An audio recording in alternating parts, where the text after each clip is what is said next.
Este es el cuadro Jesucristo muerto, pintado por Mantegna, lienzo que se encuentra en el Museo Brera de Milán. Bien, ahora vayamos al capítulo número 5 del libro número 4, denominado Los pintores del norte de Italia.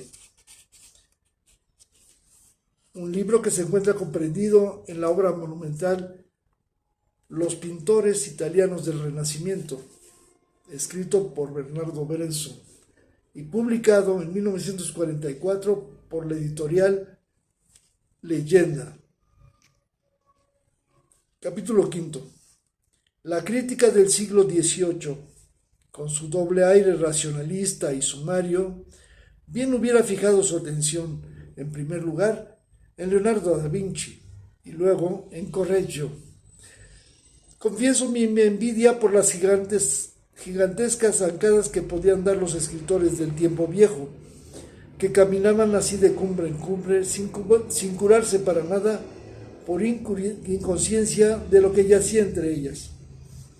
Cualquier obra pictórica que les interesara se la atribuían a un maestro bien conocido, y si se trataba de una obra que pudiera ser de origen lombardo, ya se sabe, su autor era Mantegna, Leonardo o el Correggio. Sus atribuciones eran más frecuentemente erróneas que verdaderas, pero su actitud, a final de cuentas, era correcta. La objeción que hubiera podido poner a la censura de los conocedores modernos pudiera haber sido la siguiente: que el arte no podía ser una excepción entre las cosas que a ellos les interesaba, que su modo de ver era siempre intelectual y que, intelectualmente considerado el asunto, no había ninguna razón, o en todo caso era pequeña, para que llamaran su atención aquellos pintores cuyas obras podían ser fácilmente asimilables a las de sus famosos compañeros. Capítulo 6. Entre los artistas del norte de Italia, que eran jóvenes en el tercer cuarto del siglo XV, no hay un solo pintor de rango que no haya estudiado en Padua o con un maestro que no hubiera salido recientemente de sus talleres.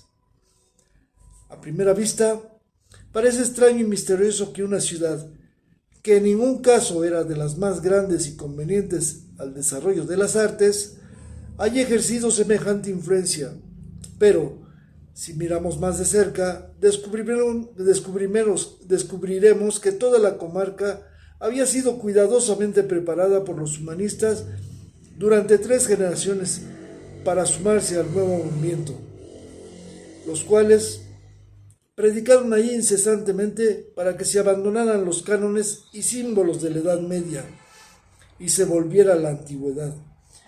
El norte de Italia estaba por esta razón, como la Toscana, intelectualmente listo para marcar el nuevo paso, no faltándole sino quien tomara la iniciativa y le diera los medios prácticos necesarios.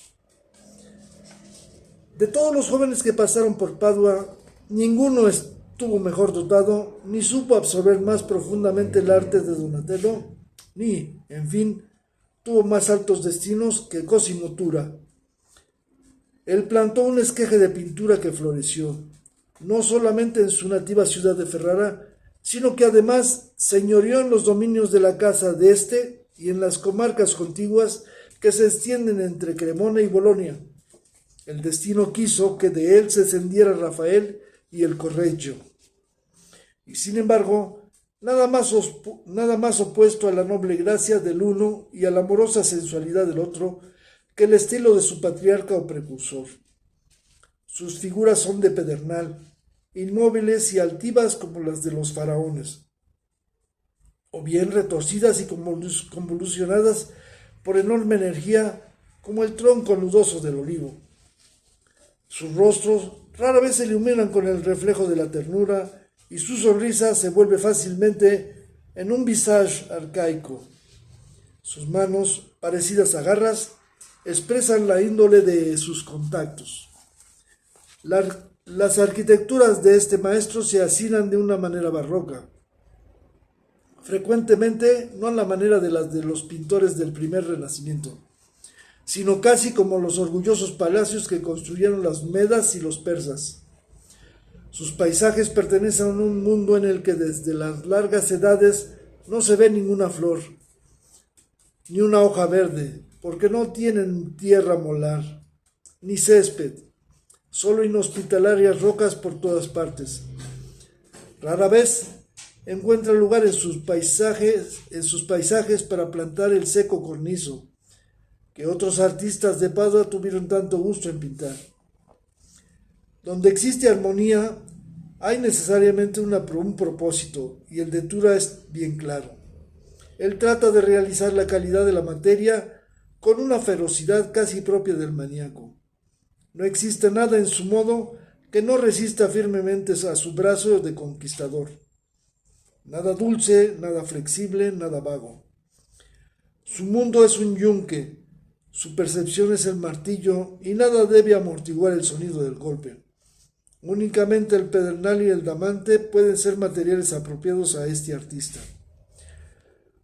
Tura bebió acaso a grandes tragos el arte de Donatello y su visión se colmó más de la cuenta con los logros primerizos de Mantegna. No es la cosa tan mala cuando todo se ha dicho y hecho.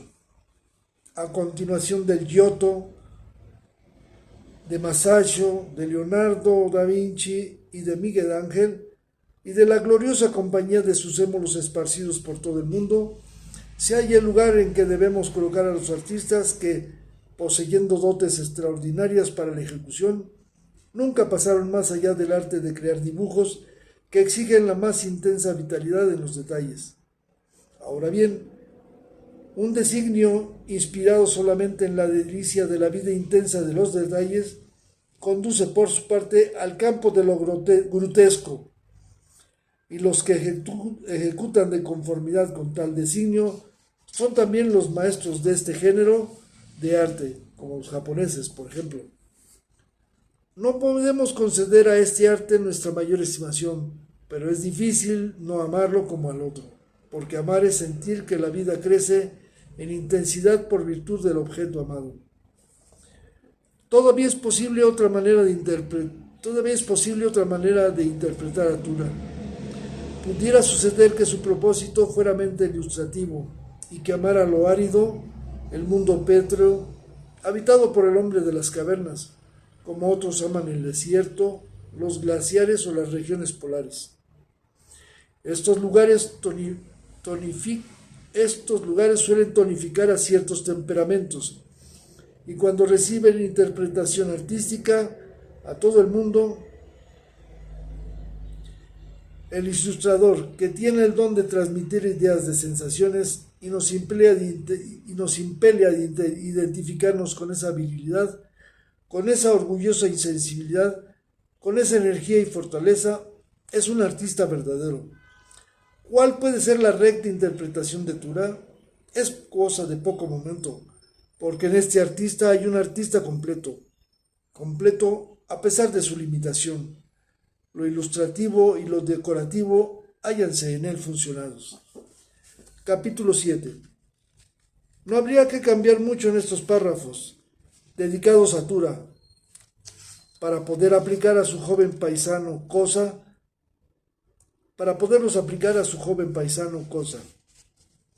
Forman los dos una doble estrella. Tanto se parecen entre sí y tan iguales son en magnitud, que es harto difícil distinguirlos y aún más decir cuál de ellos cae en la órbita del otro. Un prolongado examen de ambos revela, sin embargo, diferencias de propósito y calidad, debidos en parte a la diversidad de sus órbitas. Tura mira hacia Padua, mientras Cosa es atraído por la influencia más específicamente pictórica de Piero della Francesca, el poderoso toscano, que trabajó algún tiempo en Ferrara. Cosa tomó fuerte contacto con el mundo de Tura y cuando le fue posible lo exageró. Sus paisajes son tan sublimemente desolados como los de Tura y, para hacer aún más profunda esta desolación, los llena de arquitecturas en ruina. Sus figuras no se agitan menos convulsivamente y, si son menos altivas, ello es porque Cosa condesciende con la insolencia. Lo mismo que Tura es aficionado a las realizaciones violentas, pero se salva de llegar al extremo por el ejemplo que le dio Piero de la Francesca, con sus amplios planos y sus tranquilas superficies. Gracias a esto aprendió a modelar ampliamente el relieve, que en Tura quedó reducido a un conjunto, por decirlo así, de nudos salientes. En el estudio de Piero, en fin, se despertó su interés por el tratamiento de la luz difusa, lográndola de una manera eminente. Pero solo su propio genio le dio el poder de dominar el movimiento. Estas son características que los diferencian. Cuanto cosa se aparta más de los tipos de Tura, tanto más se desarrolla su gran movilidad y tanto más gana en detalles la articulación de las figuras.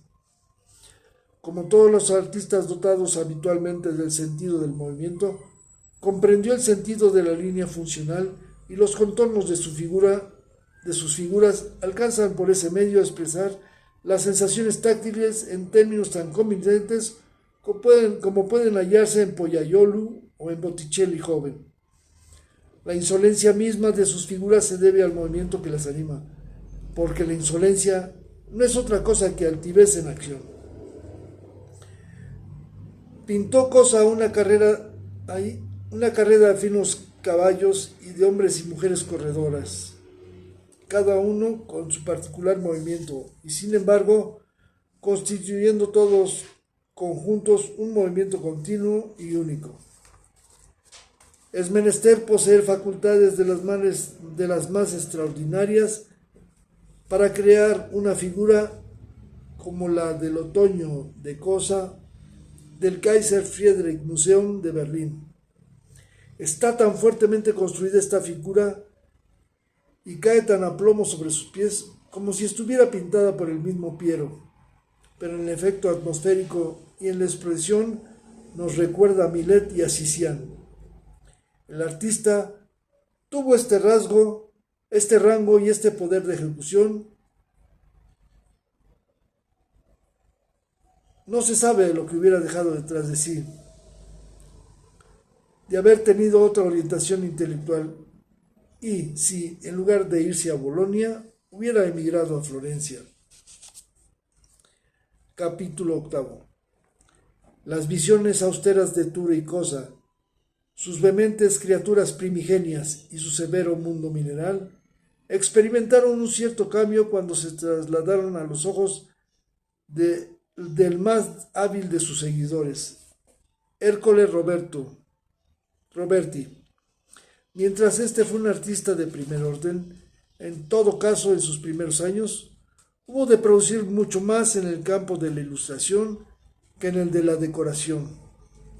De este modo se hallaba singularmente dotado para captar las cualidades literarias en las obras de sus predecesores, sirviéndose de ellas con plena conciencia de sus efectos emocionales. Pero estos efectos exactos pudieron solo ser producidos. Debió ignorarlos por sus propias causas y no porque él mismo las usara como materiales de construcción, porque en este caso se transforman en una nueva causa que está unida a otros resultados. El flamante producto es de los que reclaman más vivamente una poética manera, y sin embargo acaban por perder la forma sensible en un puro espejismo, esto es, que se convierten en nada. Raramente llegó a este extremo Ercole Roberti, gracias a ciertas cualidades compensadoras que posea, ya sea porque carecía del sentimiento de la sustancia o materia que poseyeron sus maestros, o porque estos no eran artistas de suficiente formación intelectual para poder enseñarlo. Es el caso que sus obras no producen la convicción que las de sus maestros que sus maestros inspiran. Por otra parte, Ercole tuvo suficiente sentido de la línea funcional como para poder expresar, ya que no el movimiento con rigor, que la acción que representa tenga el aire peculiar de las cosas que han sucedido. Además, Comprendió casi tan bien como cualquiera de los artistas de su tiempo pertenecientes a la escuela de Umbría o que Millet entre los modernos, la solemnidad de la línea del horizonte y la profunda significación que puede adquirir la figura que la enseñorea, como bien podemos ver en su San Juan Bautista de Berlín, aún más en sus mejores pinturas, tales como la de la Pradela de Dresden. Las figuras están tan agudamente siluetadas y tan francamente tratadas a la manera del repujado que, en lugar de considerarlas por esta razón como impropias o malas, nos sentimos atraídos por su singularidad. Finalmente, su color tiene la suave armonía de tintas del final de la otoñada.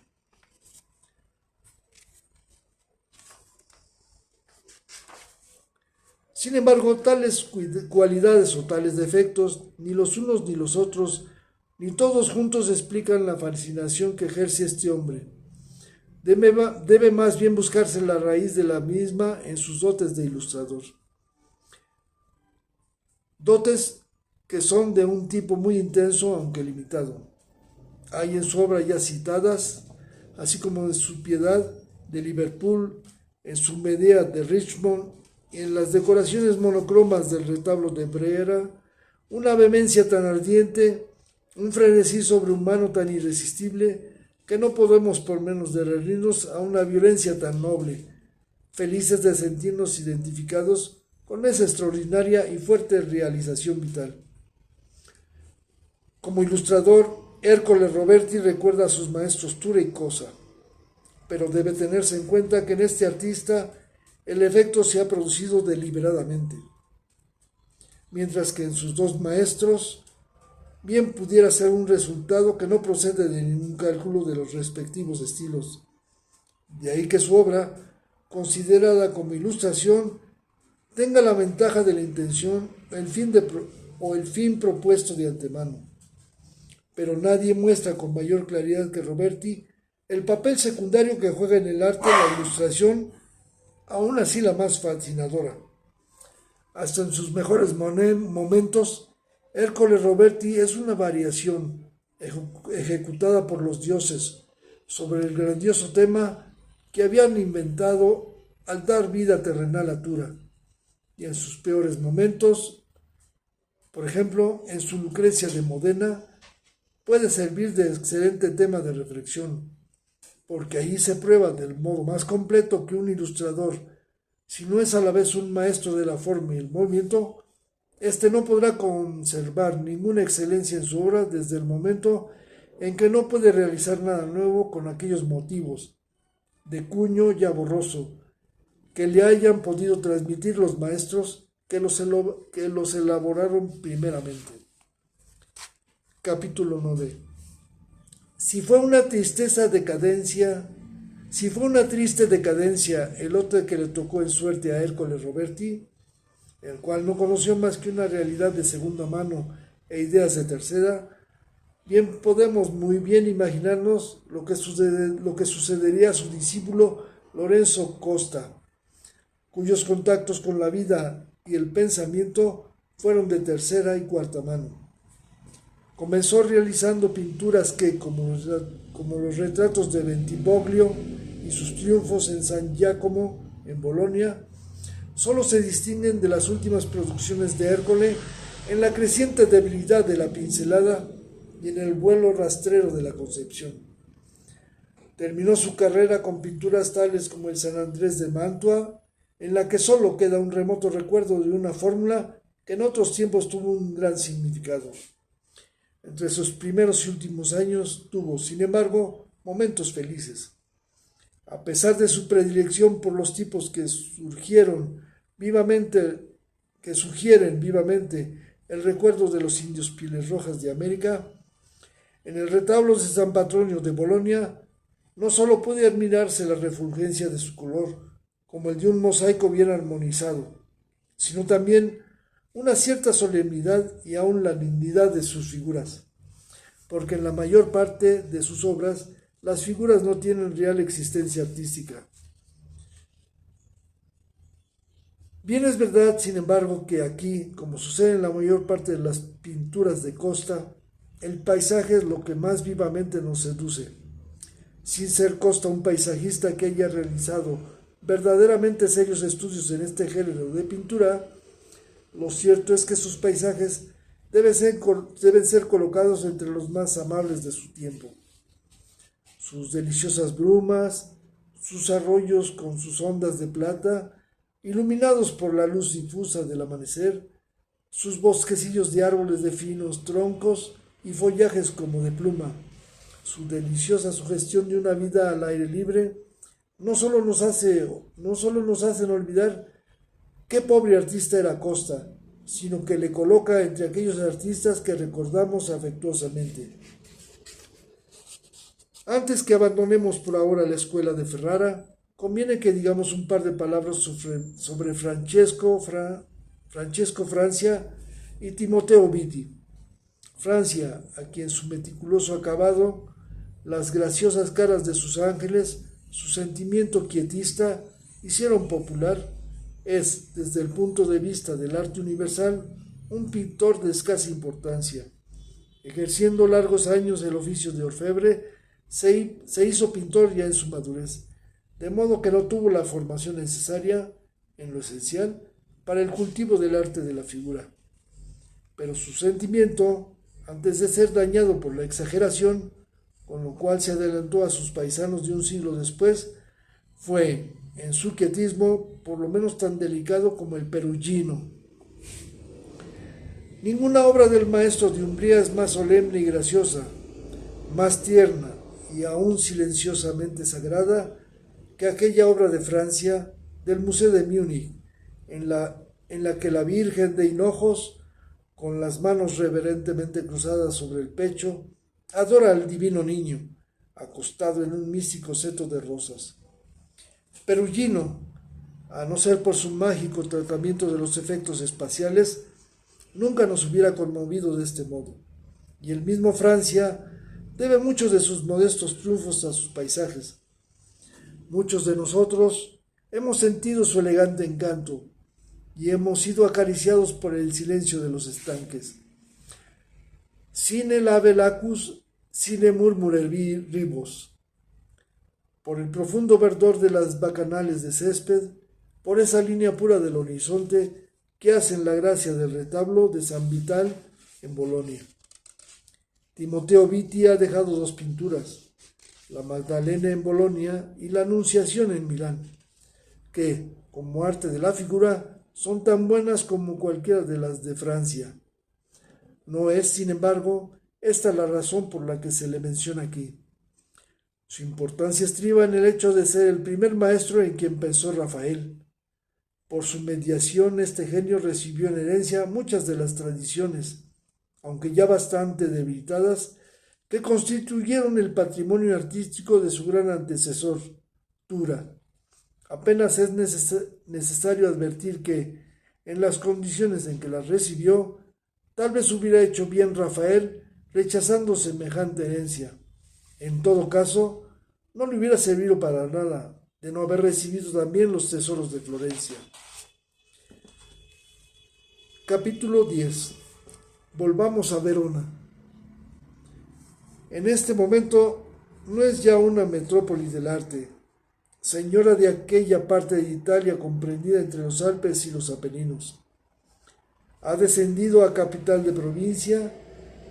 Sus orgullosos recuerdos únicamente le sirven para impedir un nuevo progreso en el momento más favorable y en el camino más fructuoso. Pocos de sus jóvenes parecen haber frecuentado la ciudad de Padua cuando Donatello estuvo allí y con su presencia revolucionó el arte completamente. La mayor parte de ellos no salieron de su ciudad, esperando en ella tranquilamente hasta que la inundación subiera hasta sus puertas. La visita a Verona de Mantegna, en la exaltación de su temprana madurez, fue la de un conquistador, y el retablo que dejó en San Zeno recuerda, como un arco triunfal, la constante sabiduría de su genio. Desde la cercana Mantua, donde estableció su reino, tuvo a Verona a sus pies durante 2 o más generaciones, como encantada cautiva. En cierto modo, esto fue una desventura. Como los pintores de Verona no habían conocido a Donatello, ni fueron puestos en contacto con la realidad por medio de un conocimiento directo de sus esculturas, no pudieron comprender en su última raíz la inspiración de Mantegna, acertando a imitar solamente sus resultados finales.